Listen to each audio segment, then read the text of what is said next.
The evening air of San Francisco carried a salty trace of the bay, drifting through the tall glass doors of the Harborview Hotel, where the rehearsal dinner had been staged with all the extravagance of a corporate gala rather than a wedding.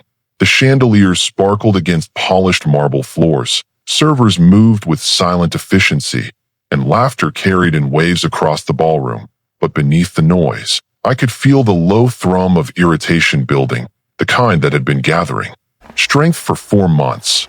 Ever since my daughter had introduced me to the man she intended to marry. His name was Adrian Kane, a rising star at Nexera Dynamics, the kind of man who wore ambition as comfortably as tailored suits. He was handsome in that practiced way, hair always perfect, smile always calibrated for maximum effect, but his eyes gave him away, sharp, restless, calculating. And tonight, as he held court among his colleagues from the company, I could see his need to dominate every interaction. My daughter Elena, radiant as ever, had spent most of the evening managing tension like a diplomat caught between nations at the brink of war. She glanced at me more than once across the room, silently asking me not to rise to the bait. But patience had limits. Adrian turned toward me finally, his glass raised in a half salute, his colleagues shifting to give him the floor. "Mr. Hale," he said, his voice carrying a confidence polished by countless client meetings, "you've been quiet tonight. Surely you've seen a few things in your career worth sharing with us younger men." I offered a polite smile, sipping my water rather than the champagne he'd pressed earlier. "I've seen many things, Adrian, and one of them is that people reveal themselves faster than they realize, through choices, not words." He laughed, the sound loud enough to carry, confident enough to mask the nervous flicker in his eyes. "Mr. Hale, with all respect, I don't need lectures about people. I read character professionally. It's essential in sales." The words drew approving nods from his colleagues, emboldening him further. "We'll see," I said softly, the phrase dropping between us like a stone into still water. Something in my tone caught him off balance, but he couldn't retreat now, not with his audience watching. "What I mean," Adrian pressed on, "is that success leaves evidence. How someone dresses, where they live, what they drive. All of it reveals priorities and capabilities." "Interesting theory," I said, though my voice carried steel beneath its calm. "It's not theory," Adrian insisted. "It's observation. Take Victor Rowe, my division head, arriving tomorrow. You can spot his quality across a room. That's earned respect, not luck, earned respect," I thought, suppressing a smile. Victor would laugh at that description given how we'd once slept on office floors together, building Nexera from scratch on pizza boxes. And sleepless nights. Elena moved closer, her eyes pleading. "Maybe we should focus on tomorrow's ceremony." But Adrian was warming to his performance, and he couldn't resist the stage. "The point, Mr. Hale, is that character shows in choices. Victor chose excellence. Others," he gestured toward me with casual cruelty, "others choose comfort over achievement." Comfort over achievement. The insult was surgical, designed to wound without appearing vulgar. "You're confident in your assessments," I replied, the first real edge creeping into my tone. "Confidence comes from accuracy," Adrian said, his smile widening as if he'd scored a decisive point. "I've never misjudged someone's capabilities. Never. Not once. People reveal themselves if you know how to look." I rose slowly, buttoning my jacket with deliberate care. The room quieted, conversations faltering as tension spread like static. "Adrian," I said clearly, "you're right about one thing. Character does show in choices. Exactly my point. Tomorrow you'll have several opportunities to demonstrate yours." His smile flickered. "What's that supposed to mean?" "It means," I said, walking toward the exit, "that assumptions can be expensive, especially when made in front of people who matter." "Mr. Hale, I don't appreciate." "Good night, Adrian," I said, pausing at the door to glance back at the assembled crowd. "Enjoy your rehearsal tomorrow. Promises to be memorable." Elena started after me. "Dad, wait." I smiled faintly. "See you tomorrow, sweetheart. Everything will be as it should be." I stepped through the lobby, the doorman nodding respectfully as I passed into the cool bay air. Behind me, Adrian's voice had resumed, explaining my departure as an old man's fragile ego. Let him talk. Tomorrow morning his colleagues would watch the most educational experience of his life unfold. The drive across the Golden Gate back to my modest Sausalito home gave me half an hour to refine anger into purpose. By the time I parked, the plan that had been maturing for 4 months had crystallized into perfection. I sat in the darkened car staring at my house. The same house Adrian had mocked as evidence of mediocrity. Tomorrow he'd learn that true success wasn't written in square footage or brand logos. Inside, I went to my study, opening my laptop. There was an email from Victor, looking forward to meeting your future son-in-law. Adrian sounds ambitious. Ambitious was one word for it. I typed back, tomorrow you'll meet someone very interesting at the wedding. His reply was swift. Who? My future son-in-law. I answered. You'll have plenty to discuss about character. Intriguing. Victor wrote, should I be prepared? Just be yourself. I assured. Your wisdom will be more than enough. I closed the laptop and glanced at the suit waiting in my bedroom. Charcoal gray, pressed to precision, ordinary enough to blend until the moment of revelation. On my desk, the cufflinks gleamed inside velvet. Platinum Nexera insignia crafted to celebrate 3 decades of partnership. Nearby rested a certified check for $50,000, made out to Elena and Adrian Kane, generous enough to shock, large enough to shatter assumptions. I thought of Adrian's smug claim that he never misjudged, arrogance that would make tomorrow's collapse complete. My phone buzzed, Elena texting, Dad, are you okay? Adrian feels bad about tonight. I typed back, he feels what he should. Tomorrow will clarify everything. She worried. Don't. I replied. Justice is rarely as harsh as people fear. I walked to the window, watching the quiet street, neighbors reading and watching television, unaware tomorrow would bring me the most satisfying moment of my life. Victor's confusion had been genuine. He didn't know what awaited him. But when he saw the cufflinks, when Adrian introduced me as an unemployed father, the recognition would be priceless. I reviewed Adrian's offenses one last time. The dismissals, the advice, the arrogance, the insult tonight, every slight cataloged. Tomorrow he'd discover how costly assumptions could be. I prepared for bed with surgical calm. Everything was ready. The suit, the cufflinks, the check, the witnesses. Elena knew enough to step aside when the moment came. As I turned out the light, I felt deep satisfaction. Adrian had judged. By appearances, tomorrow he would pay for it. And sleep came easily, filled with dreams of justice finally served. The morning broke bright and clear, the San Francisco skyline glittering like glass under the June sun.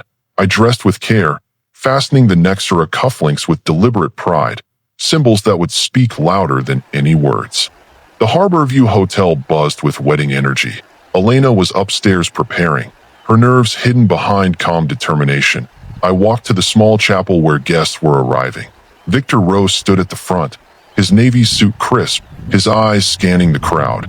He spotted me and offered a polite nod, not yet recognizing. Adrian emerged from a side room in tailored attire, confidence radiating like cologne. When our eyes met, his smile twitched, but he pressed forward with forced joviality. Mr. Hale, glad you decided to come after last night. Wouldn't miss it for the world, I said evenly. This promises to be unforgettable. His smile tightened, but he was too focused on performance to press. His colleagues filled the third row. Perfect witnesses, the processional music began. I took my place. Elena appeared in her grandmother's gown, radiant, her arm through mine. Pride surged through me. You look beautiful, sweetheart, I whispered. Thank you, Dad. Her voice trembled with emotion. We walked the aisle slowly, guests rising. Adrian's gaze fixed on her with genuine affection that explained her love. Victor watched from the front row. Calculating, the officiant raised his hands. Who gives this woman? I do. I answered firmly, placing her hand in Adrian's. Be happy, dear, I whispered. The ceremony unfolded with dignity. Vows exchanged sincerely, their kiss sealing the moment. Applause filled the chapel. Bells chimed. Adrian scanned the crowd, his eyes locking on Victor, satisfaction glowing. Believing his future was secure, the receiving line formed. Congratulations flowed. Adrian shone as he introduced Elena proudly, his confidence renewed. Last night's warning forgotten. Then I saw Victor approaching, time slowing as the moment ripened. Adrian straightened unconsciously, preparing his grand introduction. Mr. Rowe, Adrian said clearly, I'd like you to meet my wife Elena and her father. I stepped closer, 4 months of patience reaching fruition. Victor extended his hand to Elena warmly. "Congratulations, my dear," Adrian beamed, then gestured toward me with casual dismissal. "And this is my father-in-law, Thomas Hale. He's retired, lives modestly in Sausalito. Unemployed." The words hung sharp in the air. Victor's head turned slowly toward me, his eyes falling to the cufflinks, catching the chandelier light, platinum Nexera insignia gleaming. "Thomas," his voice cracked. With shock. "Thomas Hale?" Adrian blinked, confusion spreading. "You know him?" "Know him," Victor's voice rose. "Thomas, what in God's name are you doing here?" "Attending my daughter's wedding," I replied calmly. "Good to see you, Victor. You look well," Adrian stammered. "There must be some mistake. This is just Elena's father. He's unemployed." Victor stared at him as if he'd gone mad. "Unemployed, Adrian.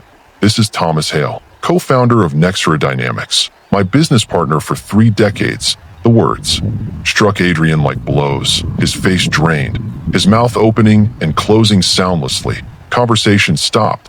The reception hushed. "Partner," Adrian croaked. "That's impossible. He's just what?" Victor snapped. "Just the man who built this company from nothing. Just the architect of half our core technologies. Just my closest friend." Adrian turned to me, pale and sweating. You're really co-founder, the company where I've been," explaining to me. I nodded. "Yes, and I've listened carefully." "Nancy?" "No." Elena now, washed with anxious sympathy. She'd known but couldn't shield him from the devastation. Victor's tone hardened. "Adrian, what have you been saying to my partner?" Adrian flailed. "I didn't know. He never told me." Victor's disbelief froze him. "Unemployed, Adrian. Thomas is Nexera. His name is on patents. His vision built your career." Adrian faltered. "I can explain. There's a misunderstanding, the only misunderstanding." Victor cut coldly.